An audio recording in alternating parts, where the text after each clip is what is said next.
বাংলাদেশ শ্রমিক কল্যাণ ফেডারেশন ফালংকালী ১ নম্বর ওয়ার্ড শাখা কর্তৃক আয়োজিত পবিত্র মাহে রমজানের তাৎপর্য শীর্ষক আলোচনা সভা ও ইফতার মাহফিল অনুষ্ঠিত হয়েছে।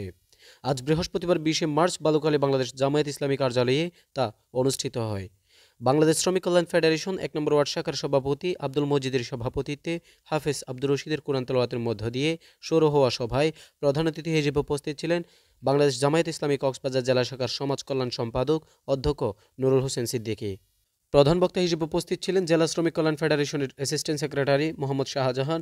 বিশেষ অতিথি হিসেবে উপস্থিত ছিলেন ইউনিয়ন জামাতের সেক্রেটারি মোহাম্মদ আব্দুর রহমান, উপজেলা শ্রমিক কল্যাণ ফেডারেশনের সেক্রেটারি আমানুল্লাহ, ইউনিয়ন সভাপতি মাওলানা মুবিন উদ্দিন।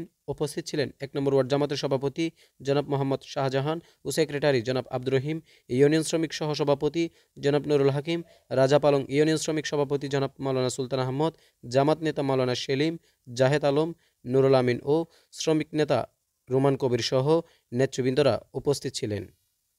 আসল চলাচলে নয়, সুন্দর একটা ভ্রাতৃত্বের বন্ধনের মাধ্যমে আমরা একটা সুন্দর কল্যাণ করে বাংলাদেশ চাই।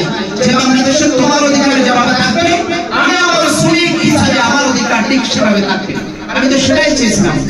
আল্লাহ পাক আমাদের সবাইকে এই পবিত্র মাহে রমজানের এই রোজার মান মোবারক এই বছরের বেঁচে মিথ্যাচার পরিহার করা, অপরের অধিকার নষ্ট না করা, এই যে আমরা ওয়াদাবদ্ধ হয়েছি, বিশেষ করে শ্রমিক ভাইদের আমি দায়িত্ব আমি পাঁচবারের সমিতি ৩ বারের নির্বাচন আমি এসেছিলাম কক্সবাজার পাঁচবারের সমিতি। সেখানে আমি এই যে দরিদ্রের টাকা কিভাবে সভাপতি সেক্রেটারি দেখায় আমরা এই সুযোগ পেয়েছি। এই জন্য আমরা আপনাদেরকে বলতে চাই, আপনারা শৃঙ্খলিত হন। আল্লাহর বান্দা পাওয়ার জন্য আপনারা এখানে এসেছেন, চাই আপনারা অন্য করে যাইতে পারতেন। সেখানে হালুয়া রুটি পান পাঠ বলা হয়, কিন্তু এখানে আল্লাহকে রাজি করার জন্য আছেন। তখন শৃঙ্খলিত রাখবেন, আল্লাহর কথা রাখবেন, কোরআন হাদিস পড়বেন, নামাজ পড়বেন এবং আনুগত্য করবেন। আল্লাহ পাক আমাদের সবাইকে এই পবিত্র মাহে রমজানে যারা কষ্ট করেন, যারা অপরকে সহযোগিতা করেন, সবাইকে কবুল করুন। সর্বশেষ অধ্যক্ষ নূর হোসেন সিদ্দিকীর দোয়া ও মোনাজাতের মধ্য দিয়ে আলোচনা সভা ও দোয়া মাহফিল সম্পন্ন হয়। News desk, Cox morning.